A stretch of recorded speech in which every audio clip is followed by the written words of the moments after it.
Okay, very good afternoon, friends. Just a recording started recording. Please మీ అందరూ కూడా name and number కూడా chat box లో వేయండి, రాయండి, టైప్ చేయండి. మీ name and number chat box లో వేయండి. ఓకే, షీబా, చిన్నారి, నాగశ్రీవల్లి, నాగదుర్గ, మల్లేశ్వరి, శ్రవణ్ కుమార్, సత్యశ్రీ, శ్రీవల్లి, బాబురావు కూడా ముందు చేశాడు. Okay, Baburao okay. రమణ, అల్లాడి, దీప్తి, సౌజన్య,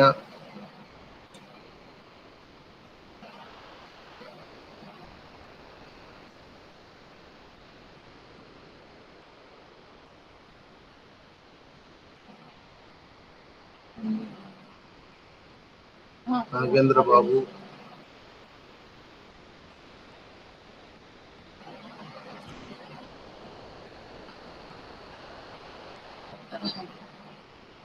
ఓకే. మనం లాస్ట్ క్లాస్ లో మైక్రో టీచింగ్ ఫేజెస్ గురించి డిస్కస్ చేసాం. యాక్చువల్ గా ఈ మైక్రో టీచింగ్ ఫేజెస్ లో డిస్కషన్ లో చివరిలో పవర్ కొద్ది ప్రాబ్లం అయింది. అయినా సరే మనం దాంట్లో కంప్లీట్ చేయడం జరిగింది సెల్ ఫోన్ లోని. ఎనీహో దానికి ఆ రికార్డింగ్ ఒకటి ఎందుకో రాలేదు మెయిల్లోకి. మరలా అది మీకు ఆల్రెడీ క్లాస్ అయింది కాబట్టి నేను రికార్డింగ్ పెట్టలేకపోయాను. సో మైక్రో టీచింగ్ ఫేజెస్ లో ఎస్పెషల్లీ ఈ మైక్రో టీచింగ్ స్కిల్స్ మీకు ఏ విధంగా ఉంటుందనే విషయాన్ని మీకు ప్రీవియస్ క్లాస్ లో డిస్కస్ చేశాను. Just only 2-3 minutes I will explain once again. I will go to the another topic also. ఇక్కడ మెయిన్ గా దీంట్లో ఇది analysis of micro teaching skills ప్రకారంగా చెప్పాలంటే మెయిన్ గా 13 స్కిల్స్ ఉంటాయని మనం డిస్కస్ చేసాం. మెయిన్ గా ఎలాంటివి ఉంటాయనేది రైటింగ్ ఆఫ్ ఇన్స్ట్రక్షన్ ఆబ్జెక్టివ్స్, అలాగే ఇంట్రడ్యూసింగ్ ఏ లెసన్, అలాగే ఫ్లూయెన్సీ ఇన్ క్వశ్చనింగ్, అలాగే problem of questions, probing of the questioning అంటే 1 by 1 ఏ విధంగా అడుగుతారు, అలాగే ఎక్స్ప్లెయినింగ్ ఆఫ్ ద స్కిల్స్ అనే విషయాన్ని, అలాగే ఇల్లుస్ట్రేటింగ్ విత్ ఎగ్జాంపుల్స్, స్టిమ్యులస్ వేరియేషన్. ఇవి ఈ క్లాసెస్ చెప్తుండగా పవర్ పోయిందనమాట. స్టిమ్యులస్ వేరియేషన్ లో కంటిన్యూషన్ కాకుండా పాజింగ్ సిస్టమ్ కానీ, లేదా గెస్టియస్ మూవ్మెంట్స్ కానీ, లేదా బాడీ లాంగ్వేజ్ కానీ, లేదా sound voice up and downs కానీ ఇవన్నీ కూడా స్టిమ్యులస్ వేరియేషన్ ఉపయోగిస్తాం. అలాగే silence and non verbal cues అని ఉన్నాం అది కూడా. అలాగే రిఎన్ఫోర్స్మెంట్, పునర్బలనము. రిఎన్ఫోర్స్మెంట్ మెయిన్ గా స్టూడెంట్స్ డెవలప్మెంట్ కావాలి అనుకుంటే, వాడి యొక్క పునర్బలనం స్ట్రెంగ్తన్ కావాలంటే మన యొక్క లెసన్ ఇంటరాక్షన్ లో మీరు ఆల్రెడీ ఐసీటీలో కూడా నేర్చుకుని ఉంటారు. దాన్ని ఎడ్గర్డేల్, కోన్ ఆఫ్ ఎడ్గర్డేల్ లెసన్ లో మీరు నేర్చుకుని ఉంటారు. దాంట్లో ఒక 10 steps ఉంటాయి, మైక్రో స్టెప్స్ అవి కూడా. అందులో టీచరు స్టూడెంట్ యొక్క రిలేషన్స్ ఎలా ఉంటాయి అప్పుడు కూడా మనం అందరూ చూస్తాం. దాంట్లో ఇక్కడ మనం చెప్పినప్పుడు స్టూడెంట్ ఏదైనా ఆన్సర్ చేసినప్పుడు టీచర్ డెఫినెట్ గా ఎప్రిషియేట్ ద స్టూడెంట్స్, ఎప్రిషియేట్ చేయడం, స్టూడెంట్స్ ని ఎప్రిషియేట్ చేస్తే చాలా బాగుంది. Just like a good, very good, excellent, nice, wow, super, what a fantastic, oh really very nice. So these are the appreciation words in the classroom or out of the classroom, written or blackboard, written గా కానీ oral గా చేయొచ్చు. అలాగే increasing people participation, మనం students ఎక్కువగా participate చేయడానికి కూడా మనం ఎక్కువగా ఎంకరేజ్ చేయాలి, క్యూరియాసిటీని ఎక్కువగా క్రియేట్ చేయాలి, ఇంట్రెస్ట్ క్రియేట్ చేస్తూ వస్తుంది. అలాగే యూజింగ్ బ్లాక్ బోర్డ్, ఇది కూడా చెప్పుకున్నాం మీకు మనం. యూజింగ్ బ్లాక్ బోర్డ్ లో మెయిన్ గా చెప్పాలంటే how to write, how to put a chalk piece, how to write, how to start, what about the shape, what about the size, ఏ విధంగా రాయాలి, ఎలా రాయాలి, ఏ సైజ్ రాయాలి, ఎంత రాయాలి అనేది కూడా మనం డిస్కస్ చేస్తాం. అలాగే అచీవింగ్ క్లోజర్స్, వాళ్ళు సంబంధించిన విషయాలు. అలాగే రికగ్నైజింగ్ అటెండింగ్ బిహేవియర్, వాడు కాన్సన్ట్రేటెడ్ గా ఉండేట్టుగా ఎలా చేయాలి, ఇవన్నీ కూడా మనం ప్రీవియస్ క్లాస్. అలాగే మైక్రో టీచింగ్ ప్రొసీజర్స్ కూడా మనం నేర్చుకున్నాం. అవి 5 to 10 minutes ఉంటాయని, డౌన్ స్కేల్ టీచింగ్ ఎన్కౌంటర్ అని, ఇవన్నీ కూడా ఆ ప్రాసెస్ సింగిల్ కంటెంట్ తో, సింగిల్ స్కిల్ తో ముందుకెళ్తాం మనం డిస్కస్ చేసాం. మెయిన్ గా దీంట్లో స్ట్రక్చర్ కూడా మీకు నేను చెప్పడం జరిగింది. ప్లానింగ్ ఇక్కడ నుంచి అనుకున్నాం మనం, ప్లానింగ్, అలాగే టీచింగ్, ఫీడ్బ్యాక్, రీప్లానింగ్, అలాగే రీటీచింగ్, రీఫీడ్బ్యాక్. ఇక్కడ దానికి సంబంధించి కూడా ప్లానింగ్ 6 minutes ఉంటాయని, అలాగే దీనికి ఒక్కొక్క దానికి కూడా మళ్ళీ 6 minutes కింద ఉంటాయి. టోటల్ గా 36 minutes ఉంటాయి మనం ఇందులో డిస్కస్ చేసాం. సో దీనికి అడ్వాంటేజెస్ ఏంటి అనేది కూడా మనం లాస్ట్ క్లాస్ లో మనం డిస్కస్ చేసాం. మెయిన్ గా ఈ యొక్క అడ్వాంటేజెస్ లోని it includes a real teaching. అక్కడ దీనివల్ల ఉపయోగమైనది ఏంటంటే మెయిన్ గా it includes a real teaching, బాగా development. It minimize the common class room teaching difficulties. తరగతి గదిలో సాధారణంగా as a common student teacher ఉండేటువంటి ప్రాబ్లమ్స్ ఏంటనే చూసి దాన్ని కూడా మినిమైజ్ చేయడానికి ఉంటాయి. మనం ప్రీవియస్ క్లాస్లో మీరు అందరూ కూడా సమ్ ప్రాబ్లమ్స్ చెప్పారు. డెఫినెట్ గా ప్రాబ్లమ్స్ ఏంటనే అన్ని కూడా మనం అనుకున్నాం. వాయిస్ గురించి కానీ కొంతమంది చూడండి వాయిస్ సరిగ్గా చెప్పలేరు, అలాగే సమ్ ఫియర్ గా ఉంటుంది, సమ్ ఫోబియాగా షేరింగ్ అక్కడ కొంత ప్రాబ్లమ్స్ ఉంటాయి. అలాగే క్లాస్ రూమ్ లో ఎక్కువ మంది స్టూడెంట్స్ ఒకేసారి చెప్పలేరు కాబట్టి ఓన్లీ 5 to 10 minutes. అలాగే ఆ పిల్లల్ని కంట్రోల్ చేయడంలో, కంటెంట్ ని ఎక్స్ప్లెయిన్ చేయడంలో, లేదా స్కిల్స్ ని యూటిలైజ్ చేయడంలో ఇవన్నీ కూడా ఏమవుతుందంటే మైక్రో టీచింగ్ యొక్క ప్రాబ్లమ్స్. టీచింగ్ లో మనం అనుకుంటాం టీచింగ్ ఈజ్ అన్ ఆర్ట్. మీకు ప్రీవియస్ క్లాస్ లో చెప్పాం బోధన అనేది ఒక కళ. మీరు వీలైతే ఒక టీచింగ్ ఈజ్ అన్ ఆర్ట్ అనేది ఒక బుక్ ఒకటి ఉందండి, బివి పట్టాభిరామ్ గారు రాసిన ఒక బుక్ ఉంది, బోధన అనేది కళ. వీలైతే ఒకసారి మీరు అందరూ కూడా దాన్ని ఒకసారి వీలైతే చూడండి ఒకసారి. ఎందుకంటే టీచింగ్ ఈజ్ అన్ ఆర్ట్ అన్న, బోధన అనేది కళ అనేది ఒక బుక్ ఉంది, సెపరేట్ గా ఒక బుక్ ఉంది. ఆ బుక్ ని మీరు చదివితే చాలా బాగా మీరు బాగా నేర్చుకోగలరు. 1 minute.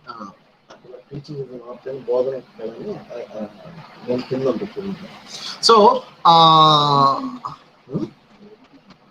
టీవీ ర్యాక్ కింద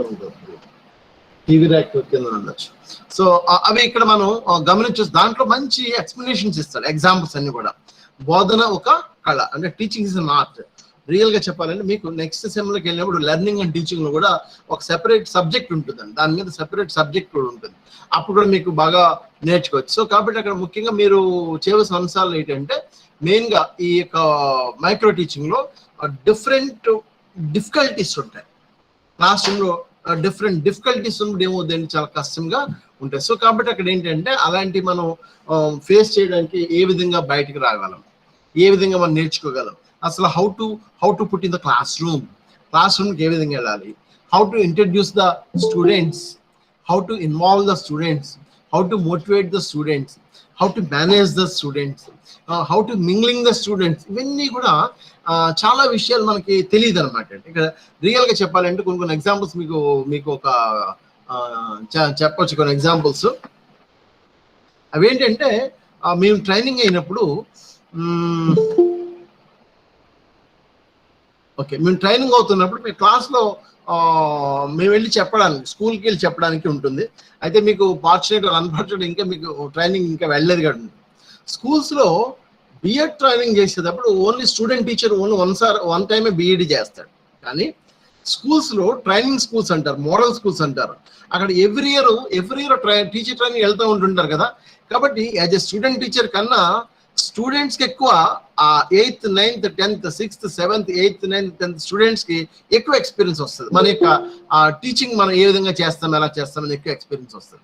దాంట్లో మనకు ఒక ప్రాసెస్, ఒక ప్రొసీజర్ ఉంటుంది. బీఈడి స్టూడెంట్ టీచర్ ఏంటి, ఇలా క్లాస్ని వెళ్ళాలి, ఎక్స్ప్లెయిన్ చేయాలి, ఇలా బ్లాక్ బోర్డ్ని రాయాలి, తర్వాత దాన్ని బ్లాక్ బోర్డ్ జరపాలి, తర్వాత అసైన్మెంట్ ఇవ్వాలి, ఇలాంటి చాలా క్వశ్చన్స్ ఉంటాయి క్లాస్ రూమ్లో. కానీ మనకి యాజ్ ఎ స్టూడెంట్ టీచర్గా మనకి కొత్తగా ఉంటుంది, కానీ స్టూడెంట్స్ కొత్త కాదు. వాళ్ళకి they are very practised. Last 3 years or 4 years 5 years వాడు 9th క్లాస్కి వచ్చాడంటే 6th 7th 8th 9th 4-5 years they are experienced. అక్కడ మనం హౌ టు టీచ్ అనే విషయాన్ని కూడా వాడు బాగా ఎక్స్పీరియన్స్ కింద వాడు చూస్తూ ఉంటుంటాడు, వాడికి ఈజీగా తెలుస్తూ ఉంటుంటాడు. సో కాబట్టి వాడు మనకన్నా బాగా చెప్తాడు. అందుకని క్లాస్ రూమ్కి ఒకసారి పిల్లలు సరిగ్గా వినరండి. ఇప్పుడు మీరు ఏదైనా సరే ఒక సర్కిల్ అనే లెసన్ చెప్పాలి, సర్కిల్ అనే లెసన్ అంటే వృత్తాకారం ఉంటుంది లెసన్ చెప్పాలి. మీరు ఒక బ్యాంగిల్ కానీ, ఒక రింగ్ కానీ, ఒక చందమామని కానీ ఇలాంటివి చూపించినప్పుడు వాడికి తెలుసు సర్కిల్ అని, కానీ సర్కిల్ అని చెప్పకుండా ఏం చెప్తాడంటే బ్యాంగిల్ అని, లేదా మూన్ అని, లేకపోతే సైకిల్ టైర్ అని ఇలాంటివి చెప్తాడు. బట్ సర్కిల్ అనే విషయం చెప్పడు, ఎందుకంటే స్టూడెంట్ టీచర్కి కొద్దిగా ఇబ్బంది పెట్టాలి. ఇంకో విషయం ఏంటంటే మనం చెప్తున్నప్పుడు నెక్స్ట్ స్టెప్ ఏంటి అన్నది విషయాన్ని కూడా వాడికి తెలుస్తూ ఉంటుంటుంది. సో కాబట్టి అక్కడ ఏంటంటే ఆ నెక్స్ట్ స్టెప్ ఏంటో చెప్తా ఉంటుంటాడు అనమాట. కాబట్టి అలాంటివన్నీ చిన్న ఒక విషయం. అందుకనే the teaching is an art. ఒక పాఠం చెప్పడం అనేది ఒక కళ. ఇది మీకు ఒక బుక్ కనిపిస్తుందా మీకు బుక్ అక్కడ కనిపిస్తుంది సార్. ఇది టీచింగ్ ఇస్ అన్ ఆర్ట్ అని ఒక పట్టాభిరామ్ గారు రాసినటువంటి బుక్ ఇది. డాక్టర్ బివి పట్టాభిరామ్ అని ఈయన బాగా రాశారు. ఆయన సైకాలజిస్ట్ కాన్సెప్ట్ తో పాటు బోధన చెప్పడం. ఎందుకంటే students are not a same group in the classroom. రకరకాలైన విద్యార్థులు మన దగ్గర ఉంటుంటారు. వాళ్ళకి యాటిట్యూడ్ కానీ, వాడికి బిహేవియర్ కానీ, వాడికి ఎన్వాల్వ్మెంట్ కానీ, వాడి క్యారెక్టర్ కానీ, వారి ఎవ్రీ ఇండివిజువల్స్ చాలా చాలా వ్యక్తిగతంగా యాజ్ ఎ సైకలాజికల్ ఆస్పెక్ట్స్ లో చాలా రకాల వ్యక్తులు ఉంటుంటారు. సో కాబట్టి వాళ్ళందరినీ స్టడీ చేయాలంటే టీచింగ్ ఇస్ అన్ ఆర్ట్. బోధన అనేది ఒక కళ. దాన్ని ఏ విధంగా చేయాలి మనం డెవలప్ చేసుకోవాలి, స్కిల్స్ డెవలప్ చేయాలంటే త్రూ మైక్రో టీచింగ్ టైంలో మీకు మైక్రో టీచింగ్ టైంలో మీరు మిమ్మల్ని చదవమన్నప్పుడు చెప్పమన్నప్పుడు మీరు ఎక్కువ కాన్సన్ట్రేట్ చేస్తే దానికి ఏమవుతుందంటే ఈజీగా మీరు డెవలప్ చేయగలరు. సో కాబట్టి ఈ మైక్రో టీచింగ్ ఫేజ్ లో అన్ని కూడా ఉంటాయి, ఆ డిఫికల్టీస్ ఉంటుంది. It is useful for the senior teacher to help the entire teachers ఎలా చేయొచ్చు అని కూడా. అలాగే it concentrates on specific skills which are observable and presentable and quantifiable. ఇక్కడ మనం అబ్జర్వేషన్స్ కానీ ఇంకోటి కానీ ఎలా ఉన్నాయని కూడా ఇందులో మనం నేర్చుకుంటాం. సో కాబట్టి ఇక్కడ డియర్ ఫ్రెండ్స్, ఇక్కడ మైక్రో టీచింగ్ ప్రకారంగా మనం మెయిన్లో దీంట్లో చాలా విషయాలు మనం గమనించి చూస్తూ ఉంటుంటాం. కాబట్టి మైక్రో టీచింగ్ లో మెయిన్ గా చెప్పాలంటే విషయాలను కూడా చూస్తూ ఉంటుంటాం. ఏమేమి కావాలి, ఎలా కావాలని ఇందులో చూసి దాని ప్రకారం మనం నేర్చుకున్నాం. ఇవి దీంట్లో మీరు మెయిన్ ప్లానింగ్ ఒకటి, దాని యొక్క ఫేజెస్ ఏంటి, ప్రొసీజర్ ఏంటి, దానికి ఉన్నటువంటి ఆ స్కిల్స్ ఏంటి, ఆ ప్రాబ్లమ్స్ ఏంటి, దాని యొక్క ఫేజెస్, సెకండ్ ఫేజ్ ఎలా ఉండాలి, ఫస్ట్ ఫేజ్ ఎలా ఉండాలి అని కూడా మనం చూస్తూ ఉంటుంటాం. So dear friends, this is a micro teaching skills ఇవన్నీ కూడా ఇందులో ఉంటాయి.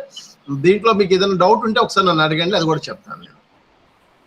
మైక్రో టీచింగ్ లో ఇప్పటి వరకు నేను మైక్రో టీచింగ్ అంటే ఏంటి, మైక్రో టీచింగ్ స్కిల్స్ గురించి, హౌ టు ఎక్స్ప్లెయిన్ అనేది దాని గురించి, what are the phases of micro teaching, teaching practices ఎలా ఉంటుంది అనే విషయాలు కొన్ని ఎగ్జాంపుల్స్ చెప్పాను నేను మీకు. If you feel any doubt regarding micro teaching దాని గురించి చెప్తే ఇంకొద్దిగా ఏమైనా ఉంటే డౌట్స్ అడగండి, లేదా మళ్ళీ మనం క్లాస్లో వచ్చినాడు మళ్ళీ మనం అనాలిసిస్ చేస్తాను. ఇప్పుడు ఏమైనా డౌట్స్ ఉంటే అడగండి. Micro teaching, regarding micro teaching ఏమైనా డౌట్స్ ఉంటే అడగండి, no problem. No, sir. No? Okay. Okay, No, we'll sir. go. నాకేందో చెప్పమ్మా. ఫార్వర్డ్ ముందుకు వెళ్ళండి సార్, పర్వాలేదు. Okay okay okay okay next topic దాంట్లో కంటిన్యూషన్ ఉన్నది. నెక్స్ట్ టాపిక్ అంటే brainstorming. This is another important chapter, brainstorming. దాంట్లోనే మనకి 4th యూనిట్ లోనే 4.5 లోనే మనకి ఇది కూడా నేర్చుకున్నాం. బ్రెయిన్ స్ట్రామింగ్ అంటే మీరు దీన్ని బాగా గమనించుకోండి. Brain storming is a freedom thinking. Brain storming means freedom thinking. ఒక స్టూడెంట్ కి స్వేచ్ఛ ఆలోచనలు ఇవ్వాలి, ఒక ఆలోచన అనేవి స్వేచ్ఛగా ఫ్రీడమ్ అనేది ఇవ్వాలి. దాన్ని ఈ మధ్యకాలంలో రీసెంట్లీ టీచింగ్ సిస్టమ్ లో సిసిఈ మోడల్ ప్రకారంగా ఇంకోటి కానీ మైండ్ మ్యాపింగ్ ఇవ్వాలని చెప్తున్నాను. ఏం చెప్తున్నా ఇక్కడ మైండ్ మ్యాపింగ్ ఇవ్వాలని చెప్తాం. సో కాబట్టి ఇక్కడ ఈ బ్రెయిన్ స్ట్రామింగ్ లో in the field of education the communication of brain storming is not exactly recorded.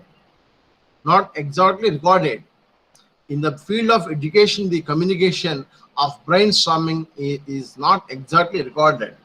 It is a kind of creative thinking process which some individuals are naturally endowed with. ఇక్కడ గమనించి చూస్తే brain storming అనేది ఒకప్పుడు కన్నా ఇప్పుడు ఎక్కువ ఉపయోగిస్తా ఉన్నాం. ఎందుకంటే బ్రెయిన్ స్ట్రామింగ్ అంటే స్వేచ్ఛాపూరిత ఆలోచనలు అన్నమాట. The freedom thinking, the free of thinking abilities, the situations of attention levels అన్నమాట. అవి ఒక కాన్సెప్ట్ చెప్పినప్పుడు, ఒక కమ్యూనికేట్ చేస్తున్నప్పుడు, ఒక కంటెంట్ చెప్తున్నప్పుడు how they can recognise, how they can thinking, how they can create, how they can perception of the particular concept or content. మెయిన్గా విద్యార్థికి లేదా స్టూడెంట్ టీచర్కి అది పర్సనల్గా వాడు ఏ విధంగా థింక్ చేస్తున్నాడు, వాడికి ఆలోచనలు ఏ విధంగా ఉన్నాయి. ఎవ్రీ హ్యూమన్, మనందరూ కూడా ఒక అంశం చెప్తే దానిపైన మీ అందరికి కూడా ఉంటుంది. ఫర్ ఎగ్జాంపుల్ ఇక్కడ నేను చూడండి, అక్కడ మీకు ముందు బిఫోర్ స్టార్టింగ్ ద లెసన్ నేను డెల్టా ప్లస్ అని చెప్పాను. మామూలుగా డెల్టా ప్లస్ అన్నాను. Again 1 or 2 friends you are asked, so what is the symptoms delta plus, what is the recognize delta plus, how very any positions ఎక్కడైనా సరే delta. So ఇవన్నీ questionings రావడానికి ముందు మనకి బ్రెయిన్ లో కొన్ని ఫీలింగ్స్ ఉంటాయండి. అసలు వాట్ ఈస్ దట్, ఏం జరుగుతుంది, ఎలా జరుగుతుంది, వాట్ ఈస్ దట్ అనే విషయాలు ఉంటుండే. సో దాన్ని ఫ్రీడమ్ గా థింక్ చేసే విషయాలు అంతటిని కూడా మనం అంటూ ఉంటే బ్రెయిన్ స్ట్రామింగ్. ప్రతి దానికి మనకి ఒక మైండ్ మ్యాపింగ్ ఉంటుంది, అది అన్నమాట. Okay, in the year 1938 as a bone was accredited with the credit of using this technique, it is called brainstorming. ఇది 1938 లో as a bone was accredited with the credit of using this technique. ఇది 1938 లో దీన్ని use చేశారని చెప్తాను. It is a process used to attack a problem through brain activity. If you face any problem, మన ఏదైనా సరే ఒక సమస్య వచ్చినప్పుడు సాధారణంగా ఆలోచనలు ఎప్పుడు వస్తాయి, మీ అందరూ తెలిసిన విషయాలే. స్టార్టింగ్ లో కూడా చెప్పాను క్లాస్ లో, number of times I explained. ఎప్పుడు వస్తుంది, క్వశ్చన్ తో స్టార్ట్ అవుతుంది అన్న. అంటే ఒక ప్రశ్న అనేది వేస్తే ఆ క్వశ్చన్ ద్వారా మనకి ఏమొస్తుందంటే ఒక రకమైన హ్యూరిస్టిక్ వస్తుంది, హ్యూరిస్టిక్ అండ్ అన్వేషణ. ఆ ప్రశ్న ద్వారానే మనకు ఆలోచన పెరుగుతుంది. హ్యూరిస్టిక్ ప్రకారంగా థింకింగ్ పెరుగుతుంది. థింకింగ్ అంటే పెర్సెప్షన్, అటెన్షన్స్, థింకింగ్ పెరుగుతుంది. దాని తర్వాత ఎప్పుడైతే దాని పెరిగిందో దాని తర్వాత ఏమవుతుందంటే ఎక్స్పెరిమెంట్స్ పెరుగుతాయి, ప్రయోగాలు పెరుగుతాయి. ప్రయోగాలు చేయాలంటే రీసెర్చ్ చేయాలి, రీసెర్చ్ చేయాలంటే పరిశోధన చేయాలి. సో పరిశోధన ద్వారానే ఎఫెక్ట్స్ అండ్ ఫలితాలు. ఇక్కడ కూడా ఏంటంటే ఒక ప్రాబ్లం ఉన్నప్పుడే దానికి సొల్యూషన్ మనం చేయగలం. ఇప్పటివరకు మనకి ప్రాబ్లం లేదు, ఆ ప్రాబ్లం లేనప్పుడు ఏం చేస్తామంటే మనం దాని గురించి ఆలోచించాం. చాలా మంది ప్రాబ్లం వచ్చిన తర్వాత ఆలోచిస్తూ ఉంటుంటారు. సో ఈవెన్ దో అప్పుడైనా కూడా ఎవరైతే ఫ్రీగా బాగా థింక్ చేస్తున్నారో ఆ brain storming, freedom of thinking అది ఎక్కువ ఉంటుంది. According to him, brain storming is an apt term for this concept.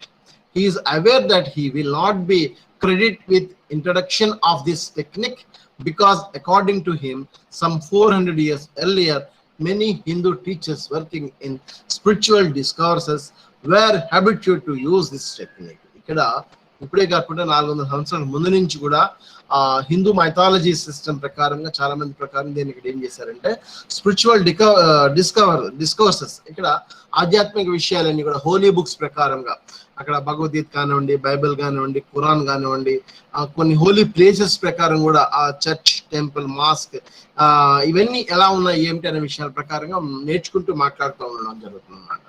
అలాగే హౌ డస్ ఇట్ వర్క్, అసలు ఏ విధంగా జరుగుతుందంటే in the beginning as born called it is a process of think up.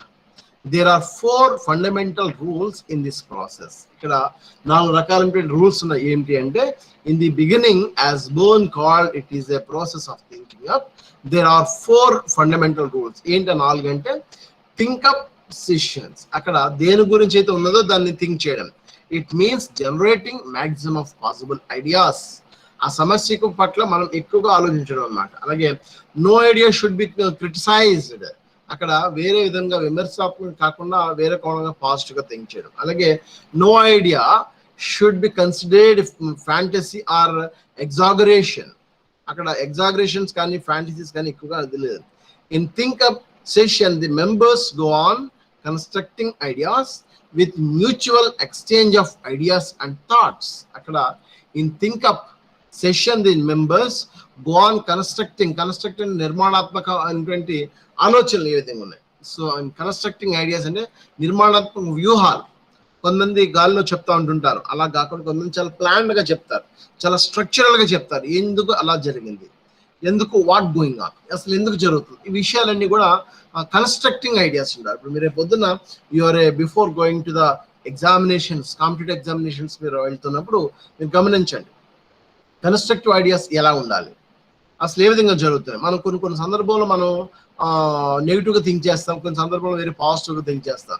But ఎప్పుడు కూడా పాజిటివ్ గా think చేయాలి, negative think చేయాలి. సో నెగిటివ్ గా థింక్ చేసే బదులు పాజిటివ్ థింకింగ్, అది కూడా ఏంటంటే కన్స్ట్రక్టింగ్ ఐడియాస్. ఈ రోజున మీ అందరికీ లేదా మనందరికీ కూడా గుడ్ పొజిషన్ కి వెళ్ళాలనుకుంటాం. వెరీ గుడ్ గుడ్ పొజిషన్ కి వెళ్ళాలనుకుంటాం. సో గుడ్ పొజిషన్ కి వెళ్ళాలంటే not only in our goals, at the same time how to reach the type of goals. ఆ గమ్యాలు చేరాలంటే మనం ఏం చేయాలి, at the same time when to reach that goals, ఎప్పుడు లోపు చేరాలి. అందుకనే రీసెంట్ గా కూడా ఈ మధ్య ఒక వీడియో వైరల్ అవుతుంది. కట్టా సింహాచలం గారు ఎనీబడి, ఎనీ ఎవరైనా చూసారా ఆ వీడియోస్? ఒకటి రెండు వీడియోస్ ని ఎక్కువ కట్టా సింహాచలం గాని రీసెంట్ గా ఎక్కువ వీడియోస్ వస్తా ఉన్నాయి, గమనించారు లేదో? ఎవరైనా విన్నారా దాన్ని? లేదు సార్. విన్నారా? లేదు సార్. లేదు. ఓకే. ఇంకా ఇందులో ఎవరైనా విజయనగరం శ్రీకాకుళం ఏరియా వాళ్ళు ఎవరైనా ఉన్నారమ్మా ఫ్రెండ్స్? విజయనగరం శ్రీకాకుళం విజయనగరం ఉన్నారు ఎవరన్నా? లేరు సార్. వైజాగ్. విజయనగరం ఎవరు లేరా? ఓకే. ఏం లే, ఆయన చిన్నారి ఎక్కడనిది? East Godavari sir. East Godavari కదా. ఓకే. ఈస్ట్ గోదావరి ఎక్కడమ్మా? తుని సార్. తుని. మన మన మన మన ఈ ఫిజికల్ సైన్స్ ఈ గ్రూప్ లో రిగార్డింగ్ 15 మెంబర్స్ ఎవరైనా ఈస్ట్ గోదావరి కోనసీమ వాళ్ళు ఎవరైనా ఉన్నారా? Amalapuram area, Amalapuram division, anyone? Satyasri? No. Okay. ఏం లే, నేను చెప్పే క్యాండిడేట్ పేరు కట్టా సింహాచలం అనే క్యాండిడేట్. ఆయన విజయనగరంలో సబ్ కలెక్టర్ గా వర్క్ చేశారు. ఆయన ఇప్పుడు మనకి మన ఈస్ట్ గోదావరిలో రంపచోడవరం దగ్గర అగైన్ మళ్ళీ సబ్ కలెక్టర్ గా ఐఏఎస్ పోస్టింగ్ ఇచ్చారు. అయితే ఐఏఎస్లు దేశంలో చాలా వేల మంది ఉన్నారు, ఎన్ని కరెక్ట్ తెలిసిన విషయాలే, ఎన్ని మామూలే. అయితే ఆయన ఈస్ట్ గోదావరిలో బిలాంగింగ్ టు రాజోల్ ఏరియాలో నేను ఎందుకు చెప్తున్నాను ఆయన గురించి, ఇది అయిన తర్వాత వీలైతే మీ గ్రూప్ లో అదొకటి వీడియో పెడతాను చూడండి. రాజోల్ ఏరియాలో ఆయన బ్లైండెడ్, బోరన్ బ్లైండ్, పుట్టుకతో అందుడు. అయితే ఆయన పుట్టుకతో బ్లైండ్ అయినా కూడా కొన్ని స్టడీస్ చేసి ఆ విధంగా కాకుండా చాలా ఫ్రీగా ఉండాలి, నేను ఒక మంచి సాధించాలి, ఒక ఐఏఎస్ సాధించాలి అనేటువంటి కోరికతున్న వ్యక్తి అనమాట. అతను ఎంఏబిఈడి చదివాడు. ఆంధ్ర మీరు ఇప్పుడు నాగార్జున మన నన్న యూనివర్సిటీ ఎలా చదివారో అలాగే అతను కూడా ఆంధ్ర యూనివర్సిటీలో అప్పుడు బీఈడి చేశాడట అంతకుముందు 2012 ఆ టైంలో. ఇప్పుడు ఆ తర్వాత ఆయన ఒక సివిల్స్ రాస్తే 2000 ర్యాంక్ ఏదో వస్తే ఏదో ఏసీటీ పోస్ట్ ఏదో వచ్చింది.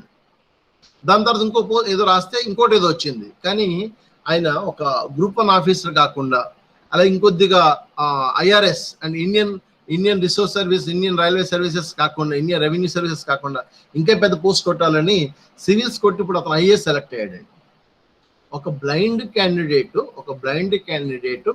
ఇంత పెద్ద విషయంలోని దేశం మొత్తం మీద ఇప్పటికీ 5గురే బ్లైండ్ క్యాండిడేట్స్ ఉండే. అందులో మన ఆంధ్రప్రదేశ్కి చెందినటువంటి ఏకైక వ్యక్తి ఎవరంటే శ్రీ కట్టా సింహాచలం గారు. చాలా కుర్రవాడు. ఆయన చూస్తే ఓన్లీ 27 or 30 years లోపే ఉన్నటువంటి వ్యక్తి అనమాట. ఇంకా నాకు తెలిసి మ్యారేజ్ కూడా అవ్వలేదు. సో ఎందుకు చెప్తున్నానంటే ఆ హిస్టరీ అంతా కూడా ఈ క్లాస్ లో మీకు ఎందుకు చెప్తున్నానంటే బ్రెయిన్ స్ట్రామింగ్ అనేది ఏంటంటే ఒక ఆలోచనాత్మక విధానాలు మనలో ఉన్నప్పుడు అది ఏ విధంగా ఉంది, ఎలా ఉండాలి, ఆ థింకింగ్ కన్స్ట్రక్టివ్ ఐడియాస్. ఆయన ఇంటర్వ్యూలో ఒకటే చెప్పారనమాట, నేను బ్లైండ్ గా పుట్టాను, అందరూ 24 hours థింక్ చేస్తే మనలో ఏదైనా లోపం ఉంటే మనం 48 hours థింక్ చేయాలి. మనకి రావాలనే కోరిక ఎక్కువగా ఉండాలి, ఎక్కువగా ఉన్న ప్రయత్నం చేస్తూ ఉంటుంటాం. కాబట్టి ఆ మనలో ఉన్నటువంటి అంగవైకల్యం ఏమి కూడా లోపం కాదని అంటుంటాం. థాట్స్ గ్రేస్ మనందరం కూడా చాలా హ్యాపీగా అన్ని విషయాల్లో బాగా ఉన్నాం. కాబట్టి please try to understand what type of inspiration, what type of aspirations ఏ విధంగా ఉండాలి, ఎలా ఉండాలి. సో డియర్ ఫ్రెండ్స్, మీరు కూడా ఒక మంచి గోల్ పెట్టుకుని ఆ గోల్ రీచ్ అవ్వడం చేయాలంటే ఆ బ్రెయిన్ స్ట్రామింగ్ బాగుండాలి, థింకింగ్ ఎబిలిటీస్ బాగుండాలి, ఐడియాలజీ బాగుండాలి. మీకు ఐడియాలజీ ఎంత బాగుందంటే అంత ఉంటుంది. ఎందుకంటే అందరూ చెప్తా ఉంటుంటారు, నేను కూడా చెప్తుంటాను ఎలా చేయాలి అలా చేయాలి, కానీ మనం ఎంతవరకు చేయగలం. ఇప్పుడు రీసెంట్ గా మా బాబు 10th class కంప్లీట్ అయింది. I will give A some guidance of the just like the civils attitudes. So వాళ్ళకి మనం చెప్పగలం, కానీ ఆ ఇన్నర్ గా ఫీలింగ్ ఎవరికి కావాలంటే వాళ్ళకే రావాలి. ఆ సివిల్స్ రాయాలి, లేదా మంచి గ్రూప్ 1 ఆఫీస్ రావాలి, లేకపోతే మంచి బ్యాంక్ ఆఫీస్ రావాలి, లేదా గవర్నమెంట్ సర్వీసెస్ లోకి వెళ్ళాలనే ఫీలింగ్స్ వాళ్ళకి తెలియాలి. సో యాజ్ అ స్టూడెంట్ లెవెల్లో ఉన్నప్పుడు ఏమవుతుందంటే they are neglect some examinations or they're very maximum వాళ్ళు ఏం చేస్తారు, ఎక్కువ టైం వేస్ట్ చేయడం జరుగుతుంటుంది. So try to utilise the time is gold. మీరు చదువుకునే రోజుల్లో ఎవరు ఎక్కువగా ఎంతైతే కాన్సన్ట్రేట్ చేస్తారో ఆ స్టడీస్ రేపొద్దు మీ కాంపిటేటివ్ ఎగ్జామ్స్ కి ఉపయోగపడతాయి. మీ యొక్క జనరల్ స్టడీస్ కానివ్వండి, కరెంట్ అఫైర్స్ కానివ్వండి, రీజనింగ్ కానివ్వండి, లేదా దానికి సంబంధించిన అర్థమెటిక్ కానివ్వండి, ఇంగ్లీష్ వొకాబులరీ కానివ్వండి, Telugu vocabulary, everything they are useful in your entire future steps. So dear friends, please try to understanding your development of brain is a open system. ఆ brain మీరు బాగా థింకప్ చేయండి, ఫాస్ట్గా థింకప్ చేయండి, కన్స్ట్రక్టింగ్ ఐడియాస్ ఇవ్వండి, automatic brain storming చాలా మనకి బాగుంటుంది అన్నమాట. అది అలాగే the 4 fundamentals rules framed by Osborne 1953 ఆయన చెప్పిన దాని ప్రకారం ఏంటంటే criticism must be avoided and opposing judgment ought to be deferred to a later point of time. అక్కడ criticism must be avoided. Criticism అనే దాన్ని వీలైనంత వరకు కూడా, క్రిటిసిజం అంటే విమర్శనాత్మక విషయాలు, కొన్నిసార్లు పాజిటివ్ కంటే కొన్నిసార్లు నెగిటివ్ కంటే మ్యాక్సిమం మనం అంతా కూడా నెగిటివ్ గానే థింక్ చేస్తారు. ఆ నెగిటివ్ దాన్ని వదిలేమంటుంటారు. Defer to a later point of time. In order to gather effective ideas, we have to welcome divergent through the open new avenues for new ideas. In order to gather effective ideas, we have to welcome divergent through the open new avenues for new ideas. కొత్త ఆలోచనలన్నీ కూడా మనం తీసాం. They may prove to be better ideas when compared with routine ideas. One has to see ideas from the other's point of view.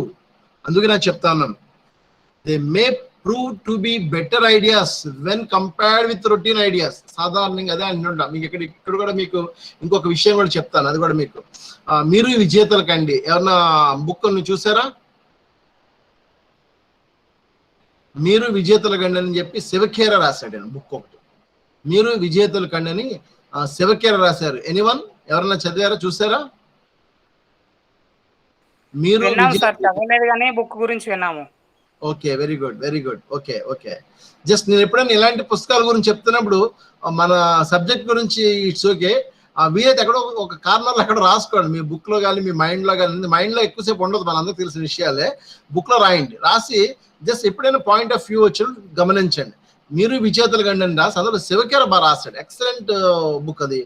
Thousands of publications అయిపోయిన తర్వాత అదేంటంటే ఒకే విషయం, ఆ బుక్ లో ఒక విషయం చెప్పి నేను క్లోజ్ చేస్తాను. మీకు ఏంటంటే విజేతలు భిన్నంగా భిన్నంగా పనులు చేయరు, భిన్నంగా ఆలోచిస్తారు. విజేతలు ఎవరైనా సరే భిన్నమైన పనులు చేయరు, భిన్నంగా ఆలోచిస్తారు. అంటే దాని అర్థమయ్యే ఉండాలి.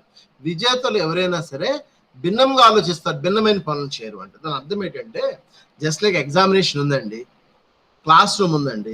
ఎగ్జామినేషన్కి మనందరికి ఒకటే రకం, టైం కూడా ఒకటే రకం, ఇన్విజిలేషన్ ఒకటే రకం, సిలబస్ ఒకటే రకం, ఎవ్రీథింగ్ సేమ్. బట్ అందులో ఆ ఎగ్జామ్లో కొంతమంది మంచి ర్యాంక్ ఉంటారు, కొంతమంది వెరీ లోయెస్ట్ ర్యాంక్ ఉంటారు, కొంతమంది యావరేజ్ ర్యాంక్ ఉంటారు. సో స్టార్టింగ్ టాప్ ర్యాంక్ వచ్చినటువంటి వాళ్ళకి మనకి తేడా ఏంటంటే వాళ్ళు భిన్నంగా ఆలోచిస్తారు. వాళ్ళు ఏం చేస్తారు, ఇక్కడ భిన్నంగా ఆలోచిస్తారు. సో కాబట్టి ఇక్కడ ఏంటంటే మనం కూడా దాని విషయాలు ఏంటంటే the prove to be better ideas when compared with routine ideas. One has to see ideas from the other's point of view. ఇప్పుడు కూడా అలాగే ఇది పాయింట్ బాగా గుర్తుపెట్టుకోండి. మనం దీన్ని ఏ విధంగా ఆలోచించాలి అనేది ఏంటంటే చాలా మంది అదే విషయం, ఆ రకంగా ఐడియాలజీ ఉండాలి. ఇప్పుడు మనం ఎగ్జామినేషన్ రాస్తా ఉన్నామండి, కాంపిటేటివ్ ఎగ్జామినేషన్ రాస్తా ఉన్నా. కాంపిటేటివ్ ఎగ్జామినేషన్ రాసేటప్పుడు కూడా ఎలా ఉండాలంటే మనకి మైండ్ సెటప్ అంతా కూడా మనం ఊహించినట్టు ఎగ్జామ్ ఉండదు, అది మాత్రం మర్చిపోకండి.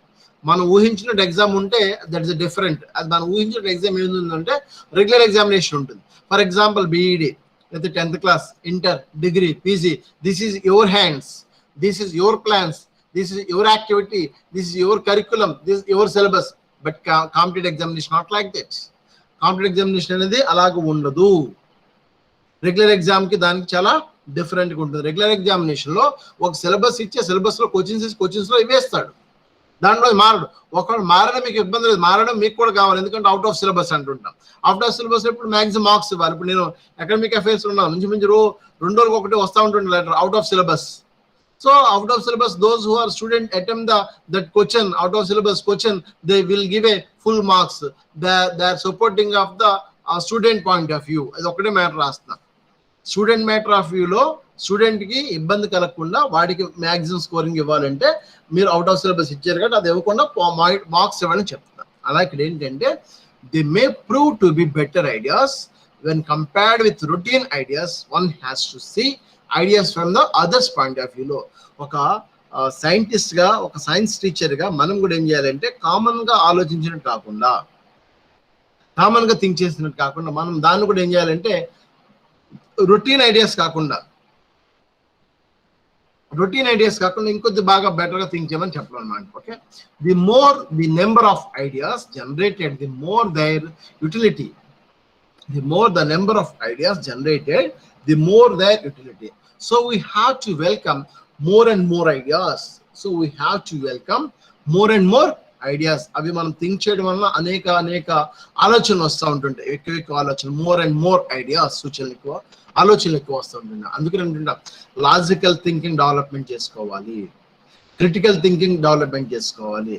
లాజికల్ మీన్స్ తార్కిక ఆలోచన, క్రిటికల్ మీన్స్ సందర్భ ఆలోచన, అవి తెలియాలి.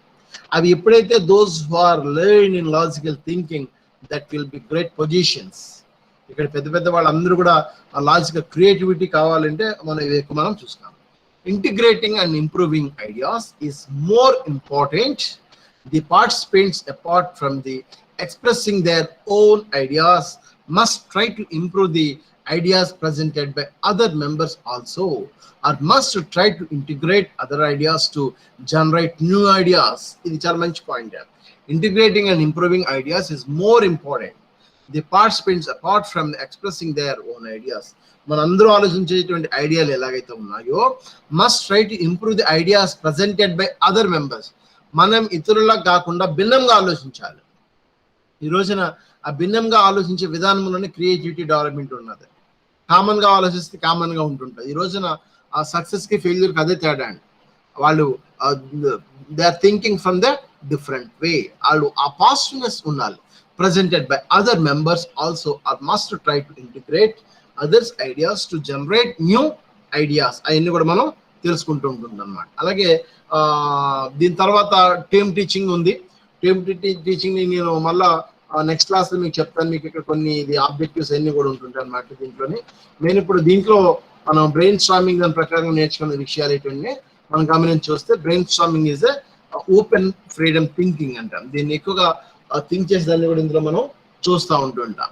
అలాగే దీనిలో కొన్ని ఫ్యాక్టర్స్ ఉంటాయి, అలాగే ఫీచర్స్ ఉంటాయి. మెయిన్గా ఇవి 4 టైప్స్ ఏంటంటే థింక్అప్ సెషన్స్, మనం బాగా థింక్ చేయాలి. No idea should be criticized, మనం ఏం క్రిటిసైజ్ చేయకుండా థింక్ చేయాలి.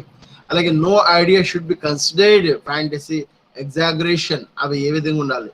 In think up session of the members go on constructing ideas with mutual exchange of ideas and thoughts. mutual exchange అంటే ఏంటంటే, మనలో మనం ఐడియాస్ మనం వాళ్ళకి వాళ్ళు మనకి మ్యూచువల్ అండర్స్టాండింగ్స్ చేసుకోవాలి. ఎక్స్చేంజెస్ ఆఫ్ ఐడియాస్ చాలా చాలా మంచిది. ఇది ఒక సైన్స్ టీచర్ గా, ఒక గుడ్ పర్సన్ గా, యాజ్ ఎ హ్యూమన్ బీయింగ్ గా, ఒక ఇంటెలెక్చువల్ పర్సన్ గా చెప్పాలంటే exchange of ideas and thoughts is very very important. మీరు కూడా మీ క్లాస్మేట్స్ లేదా మీ రూమ్మేట్స్, మీ యొక్క ఫ్రెండ్స్ మంచి పాజిటివ్గా థింక్ చేసే వాళ్ళు ఎవరైతే ఉన్నారో వాళ్ళతో మీరు మ్యూచువల్ ఎక్స్చేంజెస్ ఐడియాస్ బాగా చేసుకుంటే చాలా బాగుంటుంది విషయాలు అన్నమాట.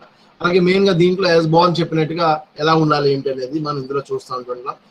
దీంట్లో మోర్ ఐడియాస్ జనరల్గా కాకుండా మనం చూస్తూ ఉంటున్నాం, చెప్తూ ఉంటున్నాం. సో కాబట్టి డియర్ ఫ్రెండ్స్, మీరు try to understanding this type of levels అన్ని కూడా మీరు థింక్ చేస్తే తెలుస్తూ ఉంటుంటుంది.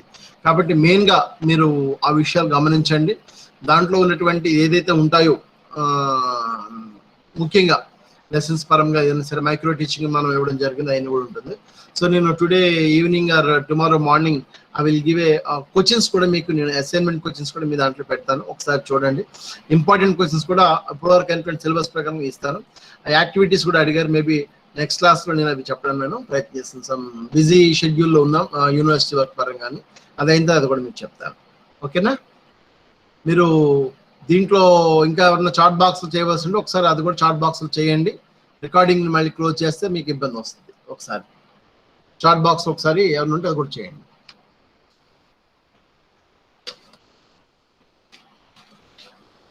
హర్ష కదా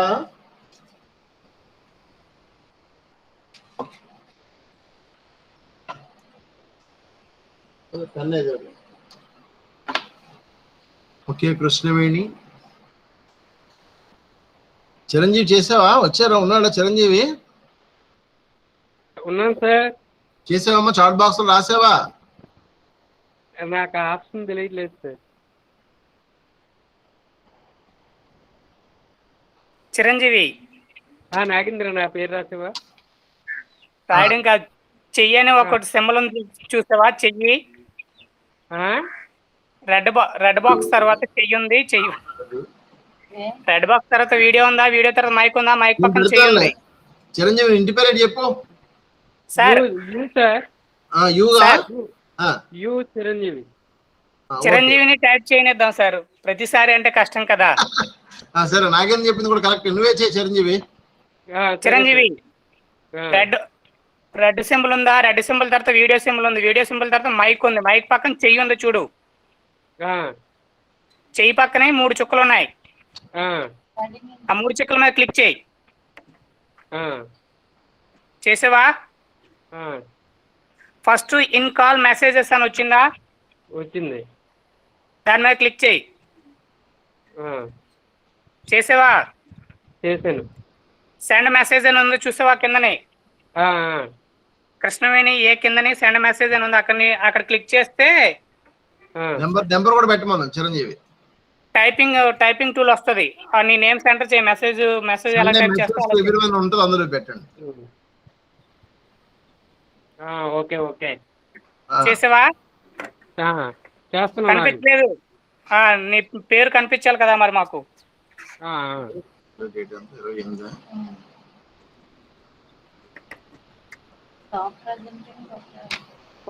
ఓకేనా? పెట్టాను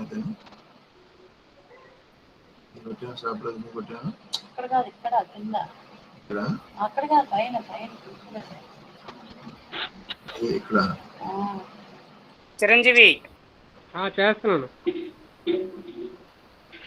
నీ పేరే పక్కల పేరు రాయకు. చేశాను. ఇప్పుడు ఏం చేయాలి? క్లిక్ చేసేయ్. అక్కడ క్లిక్ చేసి ఉందా? అదే చూడండి.